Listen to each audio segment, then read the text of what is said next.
आज के कार्यक्रम में सभी लोग मोबाइल बंद कर दीजिएगा प्लीज। मोबाइल बंद कर दीजिएगा, ये तो सब जगह अवेलेबल होता है जी। बंद कर दो भैया। आज के कार्यक्रम में मंच पर उपस्थित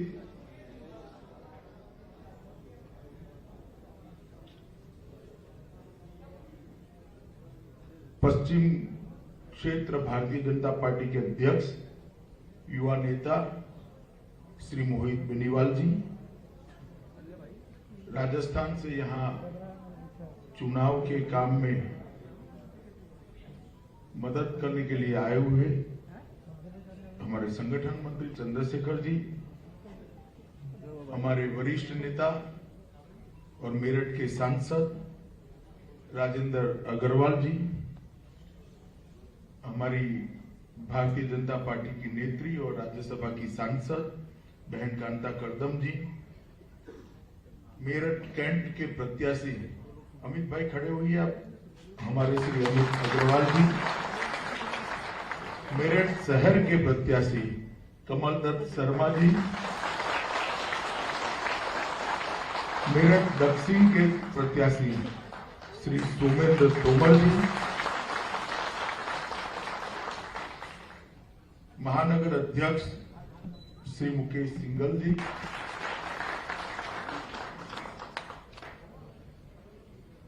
एमएलसी श्रीमती सरोजिनी अग्रवाल जी और आज क्रांति की इस भूमि मेरठ में मेरठ शहर से आए हुए प्यारे भाई और बहनों, आप सभी को मेरा नमस्कार। मेरठ जब जब भी मैं आता हूं तो ऊर्जा और चेतना प्राप्त कर जाता हूं, क्योंकि यही भूमि है जो महाभारत काल से भारत के भविष्य को तय करती है। यही ये भूमि है जिन्होंने जब जब देश पर संकट आया, यहीं से एक बार क्रांति की शुरुआत हुई, परिवर्तन की शुरुआत हुई और परिवर्तन हुआ। सन 57 की क्रांति में इतिहासकार लिखते हैं कि रोटी और कमल ने क्रांति फैलाई। वो रोटी और कमल की शुरुआत भी यही मेरठ की पवित्र भूमि से हुई, जो पूरे देश के अंदर फैलकर सन 57 की क्रांति को हिस्से बना। वीर क्रांतिकारी पंडित प्यारेलाल शर्मा, कैलाश प्रकाश, राव रोशन सिंह, हवालदार माता दीन, बाबू कुंवर सिंह जी, सभी क्रांतिकारियों ने कभी न कभी मेरठ को अपनी कर्मभूमि बनाया है, किसी की जन्मभूमि रही। और इस सभी के पुण्य प्रताप के कारण ही आज भारत आजादी के 75वां साल हमारा अमृत महोत्सव हम मना रहे हैं। मित्रों, अभी मैं पश्चिमी उत्तर प्रदेश में आज मेरे पहले दिन का दौरा है। इसी भूमि ने एक ऐसा नेता भी दिया था जिसने उत्तर प्रदेश के अंदर से जमींदारी को नाबूद किया था। मैं आज यहां पर चौधरी चरण सिंह जी को भी बहुत विनम्रता के साथ श्रद्धांजलि देना चाहता हूं। आज मैं उत्तर प्रदेश के चुनाव के प्रचार के लिए आया हूं, तब मैं इतना जरूर कहना चाहता हूं कि उत्तर प्रदेश का चुनाव कोई एकमात्र सरकार चुनने का चुनाव नहीं है। कौन मेरठ से विधायक बन जाएगा, कौन किसी सीट से विधायक बन जाएगा, कौन मंत्री बन जाएगा, कौन मुख्यमंत्री बन जाएगा, इसका चुनाव नहीं। 20-25 साल से उत्तर प्रदेश में जिस प्रकार से अंधाधुंध भ्रष्टाचार हुआ, जातिवाद की राजनीति हुई, तुष्टीकरण की राजनीति हुई, विकास के नाम पर लोगों को गुमराह कर दिया गया। एक सरकार आई तो एक सरकार ने एक जाति का भला किया, दूसरी आई तो दूसरी जाति का भला किया, बाकी सब ताकते रहते देखते रह गए।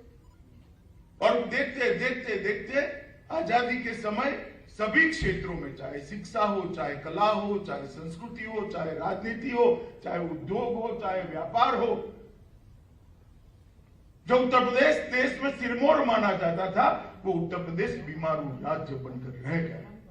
ये चुनाव एक तय करने का है कि 2017 में आपने जो परिवर्तन करा, वो परिवर्तन ने उत्तर प्रदेश को आज देश की दूसरे नंबर की अर्थव्यवस्था करा है। वो यात्रा जारी रखनी है, ये यात्रा को यहीं से।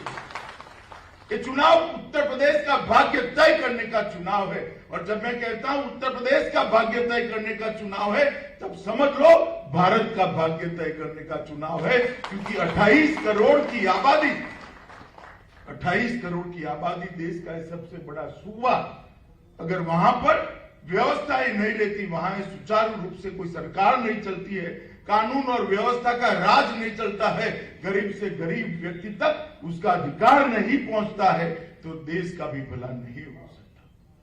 तो वोट देते वक्त सारे उत्तर प्रदेश के मतदाताओं को मैं अपील करना चाहता हूं, वोट आप किसी एमएलए के लिए मत दीजिए, किसी को मंत्री, किसी को मुख्यमंत्री बनाने के मत दीजिए। उत्तर प्रदेश के भविष्य के लिए वोट दीजिए, जो उत्तर प्रदेश को आगे बढ़ा सके, जो उत्तर प्रदेश को आगे ले जा सके। मोदी जी के नेतृत्व में हर गरीब के घर में सुख पहुंचा सके, मोदी जी के नेतृत्व में हर व्यक्ति को न्याय दिला सके, मोदी जी के नेतृत्व में हर व्यक्ति तक विकास पहुंचा सके, ऐसी सरकार चुनने का एक चुनाव। लोग आएंगे, जाति की बात करेंगे, बिरादरी की बात, इधर उधर की बातें करेंगे, परंतु एक बात देखना, उनका शासन पहले था तब क्या था और आज क्या है, और दोनों के बीच में क्या अंतर है, ये देखकर ही आपको पूरी व्यवस्था को एक बार देखना पड़ेगा। मित्रों, मैं अभी अभी किराना से आ रहा हूं। मैं किराना 2014 में भी गया था, 2013 में भी गया था, 2017 में भी गया था। तब लोगों के आंख में भय था, आशंकाएं थी, पलायन हो रहा था, लोग अपना घर छोड़कर पुश्तैनी हवेलियां औने पौने दाम पर बेचकर जाने को मजबूर हुए थे। आज उन्हीं परिवारों के घर में चाय पीकर उनके चेहरे पर प्रसन्नता और शांति देखकर बड़ा सुकून। एक माई को मैंने पूछा, माई कैसा हो रहा है? कि बेटा बहुत अच्छा लग रहा है, हमें पलायन करने वाले खुद ही पलायन हो गए हैं। ये भारतीय, ये जो वाक्य है कि किराना की एक बूढ़ी मां का वाक्य नहीं है, उत्तर प्रदेश के करोड़ों जनता का आत्मा से निकली हुई आवाज है और भारतीय जनता पार्टी के लिए आत्मा से निकला हुआ आशीर्वाद है। मित्रों, ये जो परिवर्तन आया है, वो परिवर्तन कोई छोटा मोटा परिवर्तन नहीं है। एक जमाने में यहां पर गुंडों का राज चलता था, गुंडे आने का समाचार मिले, माफिया आने का समाचार मिले, कोई बड़े बड़े, मैं जातियों के नाम देना नहीं चाहता, कोई वर्ग विशेष का नाम नहीं, उनके आने के समाचार मिलते ही कप्तान पलायन कर जाते थे। और आज परिवर्तन आया है कि पुलिस आने से गुंडे पलायन कर जाते हैं। ये परिवर्तन जो आया है, कानून का शासन आया है, वो कानून का शासन ही उत्तर प्रदेश के विकास की नींव। मोदी जी ने 2014 में जब तय किया कि मैं काशी से चुनाव लड़ूंगा, उत्तर प्रदेश का सांसद बनूंगा और उत्तर प्रदेश से मैं देश की संसद में जाऊंगा और फिर प्रधानमंत्री बने, 14 से 17 तक मोदी जी ने ढेर सारी योजनाएं उत्तर प्रदेश में भेजने का काम किया, मगर बीच में लखनऊ में एक ऐसी व्यवस्था थी जो योजनाओं को नीचे तक नहीं पहुंची। हम फिर से उत्तर प्रदेश की जनता के पास, 14 में भी हम आए थे, एक अच्छी सरकार बनानी है, हमें पूर्ण बहुमत की सरकार बनानी है, उत्तर प्रदेश के बगैर नहीं बन सकती। उत्तर प्रदेश की जनता ने भोले शंकर की तरह आशीर्वाद देकर 74 सीटें देकर भारतीय जनता पार्टी की पूर्ण बहुमत, हम 17 में आए और 17 में आकर उत्तर प्रदेश की जनता को कहा कि हम सबसे बड़े सूबे का विकास करना चाहते हैं, हमें आप आशीर्वाद दीजिए। और मित्रों, आप सभी ने आशीर्वाद दिया और 300 से ज्यादा विधायक के साथ भारतीय जनता पार्टी की सरकार बनी और परिवर्तन का सिलसिला चालू। जैसा मैंने कहा, कोई भी राज्य के विकास की प्राथमिक शर्त है कि यहां कानून और व्यवस्था की स्थिति ठीक होनी चाहिए। जब तक कानून और व्यवस्था की स्थिति ठीक नहीं होती है, ना शिक्षा में परिवर्तन आ सकता है, ना व्यापार बढ़ सकता है, ना उद्योजक इन्वेस्टमेंट कर सकते हैं, ना इंफ्रास्ट्रक्चर बन सकता है, कुछ नहीं हो सकता। भारतीय जनता पार्टी ने योगी आदित्यनाथ को मुख्यमंत्री बनाने का निर्णय किया और आज 5 साल के बाद मैं मेरा रिपोर्ट कार्ड लेकर आया हूं। बहन मायावती और भतीजे अखिलेश को मेरा सार्वजनिक चैलेंज है, आप आंकड़े लेकर उत्तर प्रदेश की जनता के सामने जाइए। सपा बसपा सपा बसपा बसपा सपा 15 साल के शासन के आंकड़े क्या थे और आज क्या है? 2016 की अपेक्षा 2020 में डकैती में 70% की कटौती हुई है, लूट में 69% की कटौती हुई है, हत्या में 32% की कटौती हुई है, राइट्स में 86% की कटौती हुई है, अपहरण में फिरौती में 35% की कटौती हुई है, दहेज से बहनों के मृत्यु के अंदर 22% की कटौती हुई है और बलात्कार के मामलों में 52% कटौती हुई है। अखिलेश बाबू, बोलने को तो आप कुछ भी बोल रहे, तो आपका स्वभाव है, परंतु मैंने आज आंकड़े उत्तर प्रदेश की जनता के सामने रखे हैं, पश्चिम उत्तर प्रदेश की जनता के सामने रखे हैं, एक क्रांति की भूमि मेरठ पर से रखे हैं। इसका जवाब आपको देना चाहिए। क्या आपका शासन था तब? कानून और व्यवस्था की परिस्थिति क्या थी? मित्रों, लगभग 1866 करोड़ की सरकारी संपत्तियां माफियाओं से खाली कराकर आज उत्तर प्रदेश की तिजोरी को समृद्ध कर 1866। मैं पूछूं अकेली से आपको, बहन जी, मैं आपको पूछ सकता हूं, किसके आशीर्वाद से ये 2000 करोड़ की संपत्ति माफिया हजम कर कर बैठे थे? लगभग 45,000 अभियुक्त हमारी सरकार बनने के पहले के गिरफ्तारी नहीं हुई थी, एफआईआर दर्ज हो जाती थी, चलान भी लग जाता था, मगर कोर्ट में पेशी नहीं होती थी।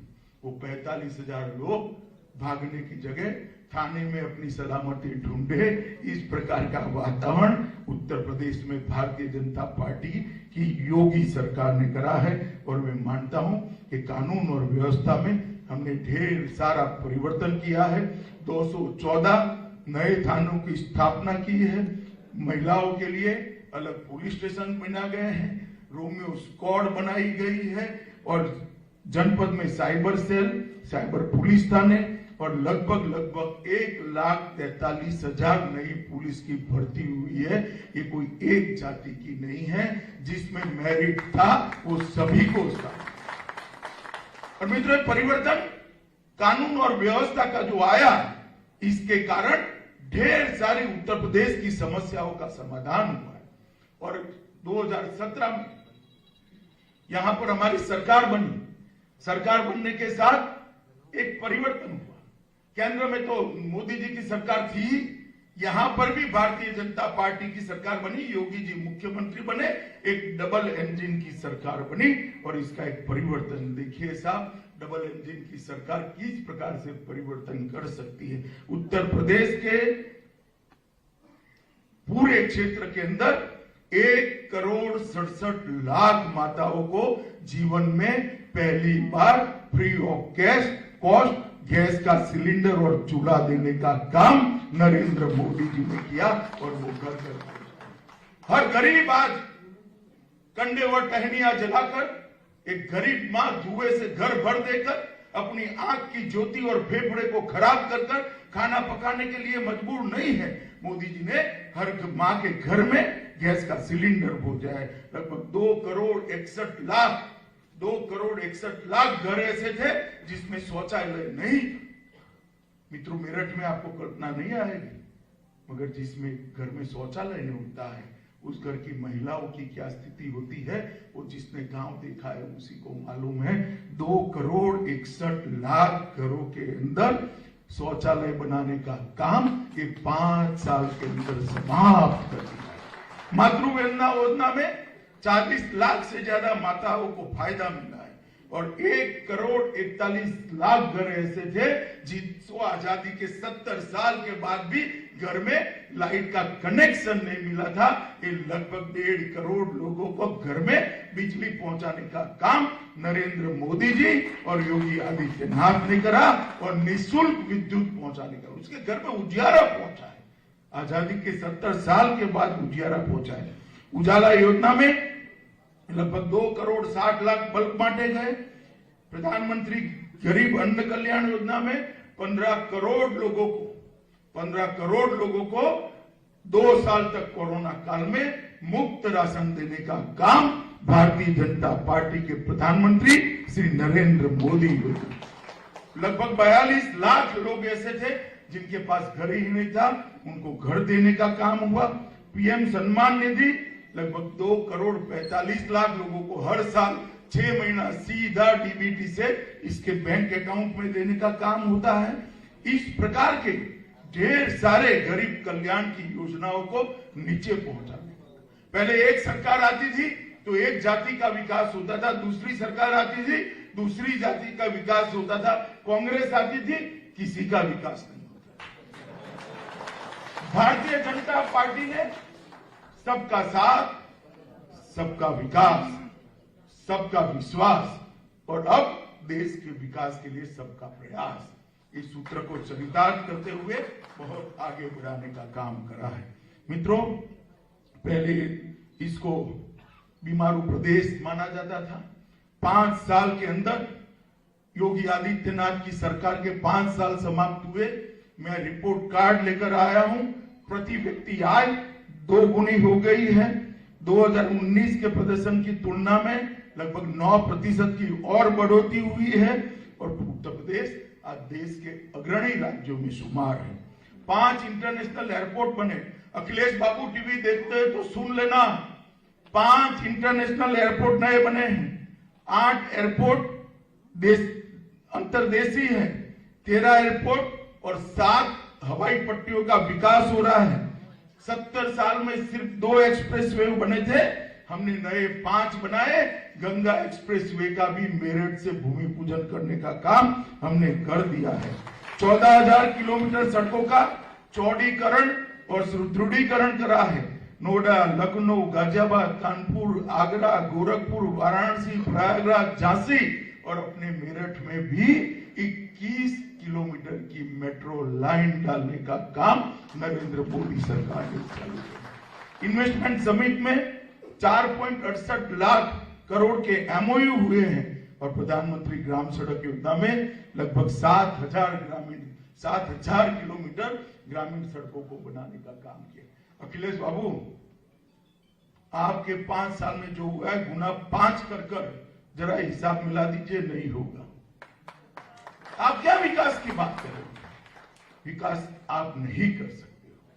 जो जाति की राजनीति करते हैं, जो तुष्टीकरण की राजनीति करते हैं, वोट बैंक के लिए माफिया और गुंडाओं को खुले छूट मिलती है, वो लोग विकास नहीं कर सकते। तो कोरोना जब आया, मेरे डिपार्टमेंट ही इसका रिव्यू कर रहा था, मैं अभी लगातार वीडियो कॉन्फ्रेंस कर रहा था। मैं सबके सामने कहना चाहता हूं कि सबसे ज्यादा भय मुझे उत्तर प्रदेश का था, क्योंकि अभी उत्तर प्रदेश में इंफ्रास्ट्रक्चर, हेल्थ इंफ्रास्ट्रक्चर इतना मजबूत नहीं था, परंतु नरेंद्र मोदी जी ने सारी चीजें नीचे भेजी और योगी आदित्यनाथ ने सारी चीजों को लोगों तक पहुंचाया। सबसे ज्यादा टीके नंबर में लगाने का काम उत्तर प्रदेश ने किया। सबसे ज्यादा टीका लगाने का काम उत्तर प्रदेश में हुआ है और इंफ्रास्ट्रक्चर को बहुत बढ़ाने का काम हुआ है। टेस्टिंग सबसे ज्यादा देश में उत्तर प्रदेश ने किया है। 1,80,000 कोविड बेड आज उपलब्ध है। 541 ऑक्सीजन प्लांट लग गए हैं। मित्रों, ये उपलब्धि सिर्फ 1.5 साल की है, सिर्फ 1.5 साल की। अगर सरकार ठान ले तो क्या कर सकती है, ये इसका उदाहरण है। जहां तक शिक्षा का सवाल है, लगभग 1,40,000 नए स्कूल बनाए गए, 10 नई यूनिवर्सिटी बनाई गई, 77 नए कॉलेज खोले गए, 28 इंजीनियरिंग कॉलेज खोले गए, 26 पॉलिटेक्निक कॉलेज खोले गए, 79 ITI खोली गई, 250 इंटर कॉलेज खोले गए और 771 कस्तूरबा विद्यालय खोले गए। और हर जनपद में, हर दूसरे जनपद में मेडिकल कॉलेज खोलने का काम भी समाप्त कर दिया गया है।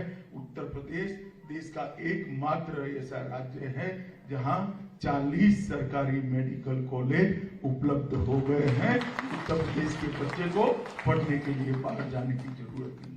ढेर सारे विकास के काम हुए। मित्रों, मैं किसानों की भी बात करना चाहता हूं। किसानों की बात इसलिए करना चाहता हूं कि कुछ लोगों ने 2-3 दिन में किसानों के मुद्दे पर भारतीय जनता पार्टी पर कुछ आरोप लगाए हैं। अखिलेश भाई, आप हमें बताइए, आप 5 साल मुख्यमंत्री रहे, नेताजी कई बार मुख्यमंत्री बने, कितना गेहूं और चावल खरीदा किसानों से, MSP पर कितने किसानों को भुगतान किया? भारतीय जनता पार्टी के सरकार ने, योगी आदित्यनाथ ने हर किसान का गेहूं और चावल MSP पर खरीदने का काम हमने समाप्त कर दिया है। हमने वादा किया था किसानों की कर्ज माफी माफ करेंगे और 86 लाख किसानों का 36,000 करोड़ का ऋण माफ किया। 453 लाख खाद्यान्न की खरीदी लगभग 80 लाख किसानों से करी और 80,000 करोड़ रुपया सीधा DBT से किसान के बैंक अकाउंट में डालने का काम ये भारतीय जनता पार्टी की सरकार ने। प्रधानमंत्री किसान सम्मान निधि योजना में लगभग 2 करोड़ 48 लाख किसानों को 32,500 करोड़ अब तक हम दे चुके हैं।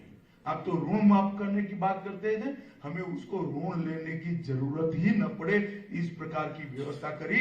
जिसकी 2 एकड़ की किसानी है, ऐसे 70% से ज्यादा किसान है, उसका वर्ष का खर्चा 6,000 से ज्यादा नहीं होता है। मित्रों, हमने गन्ना, चीनी, गेहूं, आलू, हरी मटर, आम, आंवला और दूध उत्पादन सारे में आज, आप लोग जोर से ताली बजाइएगा, मैं फिर से बोलता हूं, गन्ना, चीनी, गेहूं, आलू, हरी मटर, आम, आंवला और दूध, उसमें यूपी पूरे देश में नंबर 1 पर 5 साल के अंदर।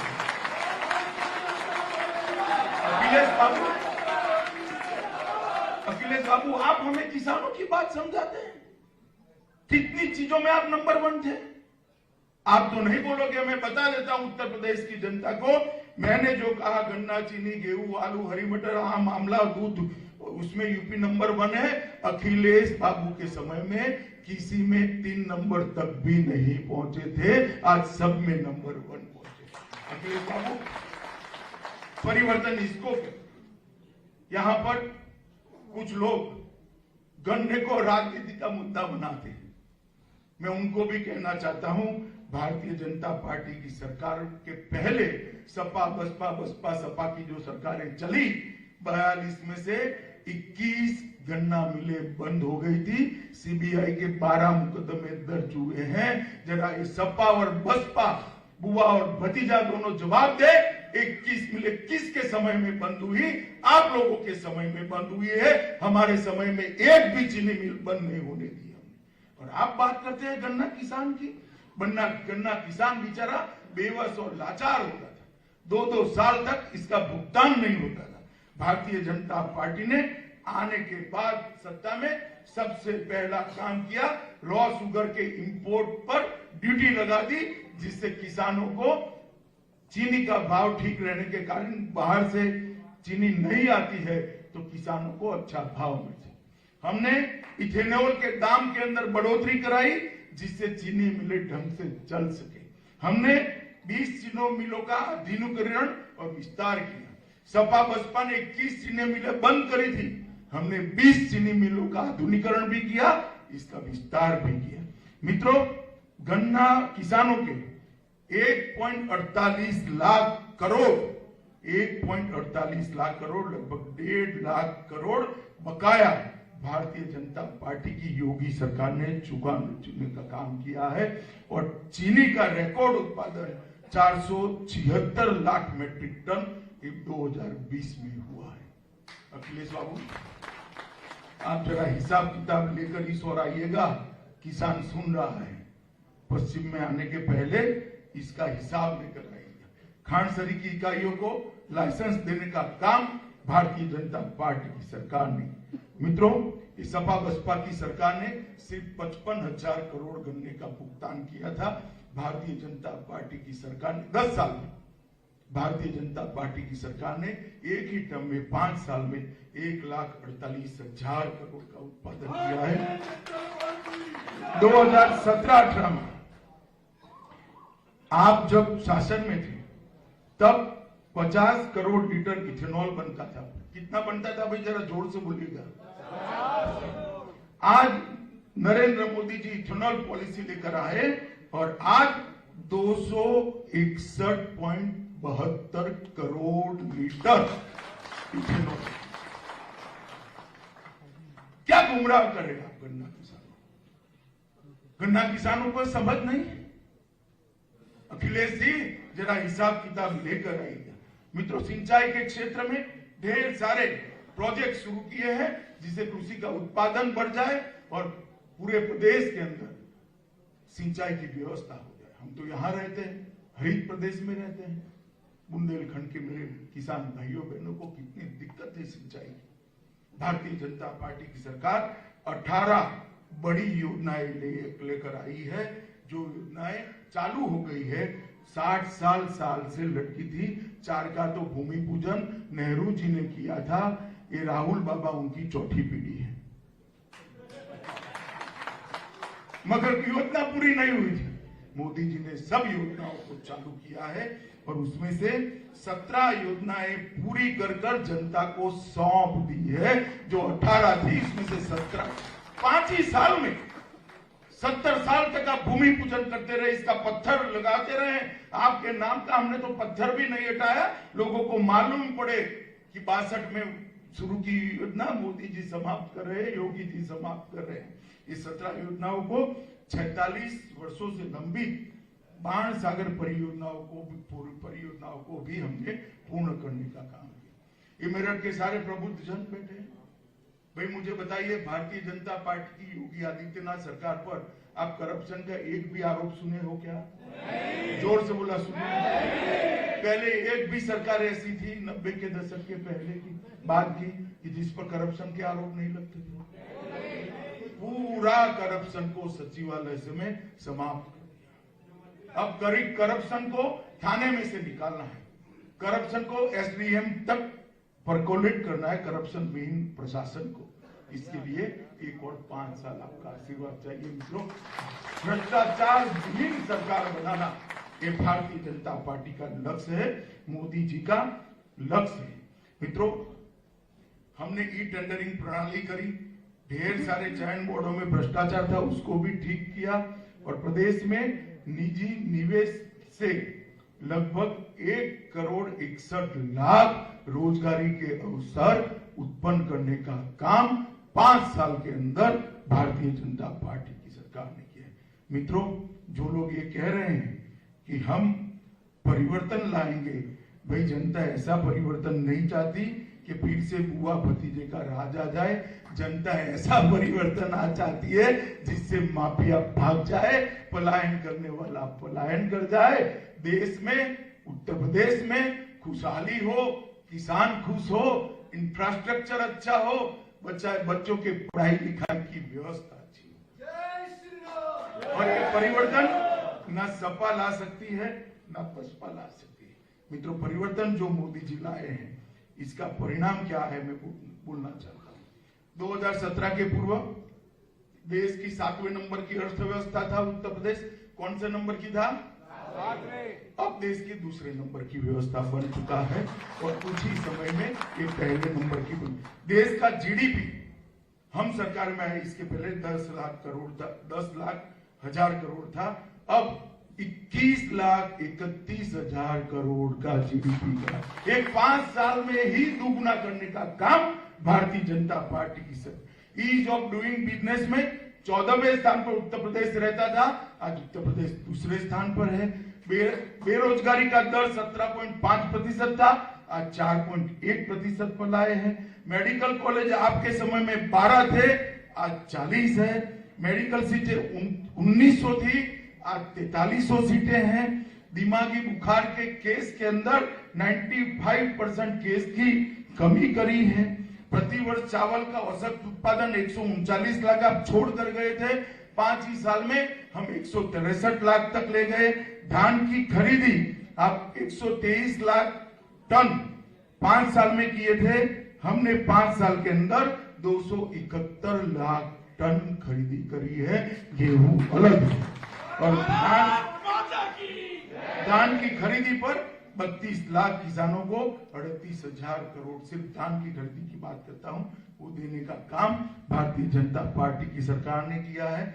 दलहन का उत्पादन 2.5 गुना हुआ है। आज 4 हवाई अड्डे जो 1970 के पहले बने थे वो छोड़ कर गए थे, आज 16 हवाई अड्डे बने हैं और 4 इंटरनेशनल बने हैं। अभी कुछ ही समय पहले लगभग एशिया का सबसे बड़ा हवाई अड्डा बनने वाला अपना जेवर एयरपोर्ट का भूमि पूजन मोदी जी ने करा है। जेवर में एयरपोर्ट बनते ही मेरठ वालों की बम बम होने वाली है।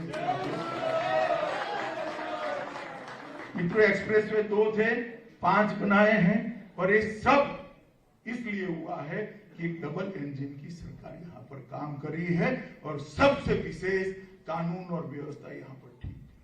मित्रों, 2013 में मैं दिल्ली में एक फ्लैट में रहता था। कुछ बच्चियां मुझे ध्वजवंदन करने के लिए 26 जनवरी को बुलाने आई।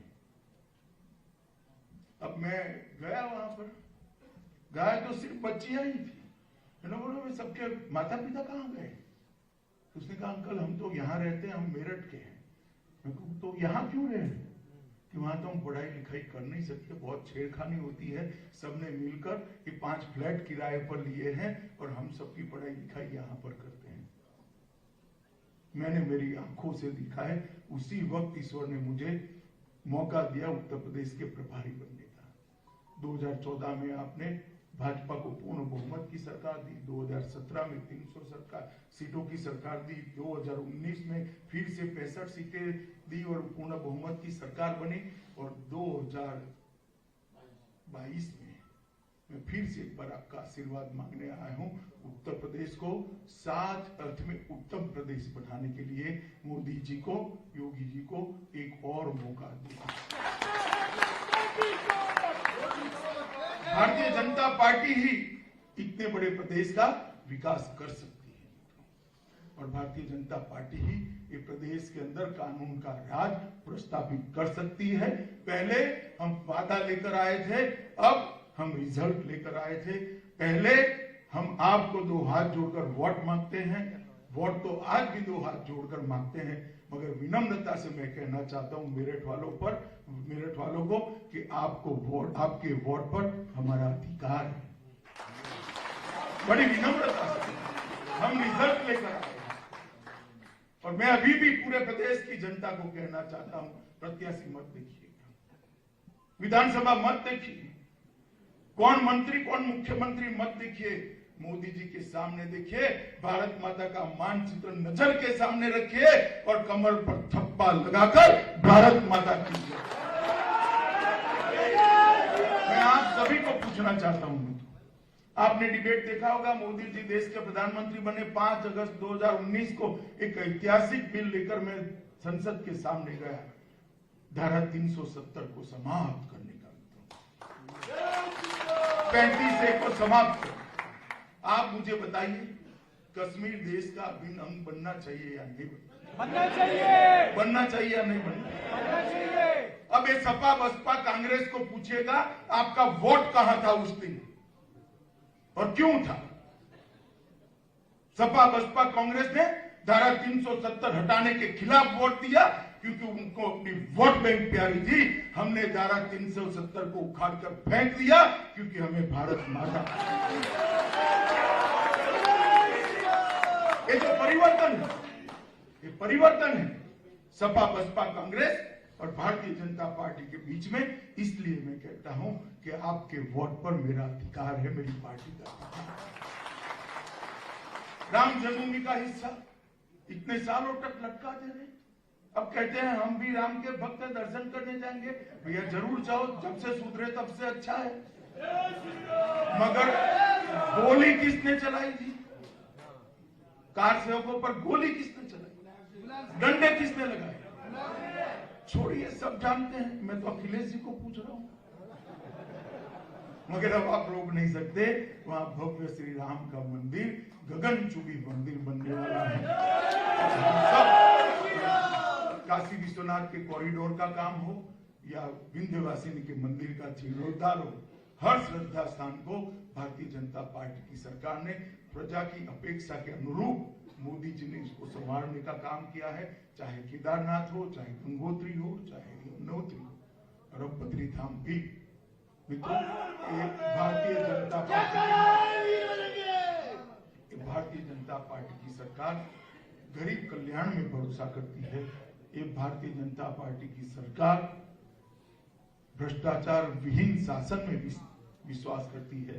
ये भारतीय जनता पार्टी की सरकार विकास में विश्वास करती है। ये भारतीय जनता पार्टी की सरकार देश की सुरक्षा में विश्वास करती है। और केवल मोदी जी ही एक ऐसे व्यक्ति है जो अभी देश को दुनिया में सर्वोच्च स्थान की दिशा में ले जा सकते हैं। अतः मैं ज्यादा आपका समय नहीं लेता हूं, वैसे भी लेट हो गया हूं। आप सब लोगों को हाथ जोड़कर मैं विनंती करना चाहता हूं कि एक बार मोदी जी का नेतृत्व है, योगी जी परिणाम लाए हैं, फिर एक बार भारतीय जनता पार्टी को आशीर्वाद दीजिए और पूर्ण बहुमत की सरकार बनाने का मौका दीजिए। वंदे मातरम।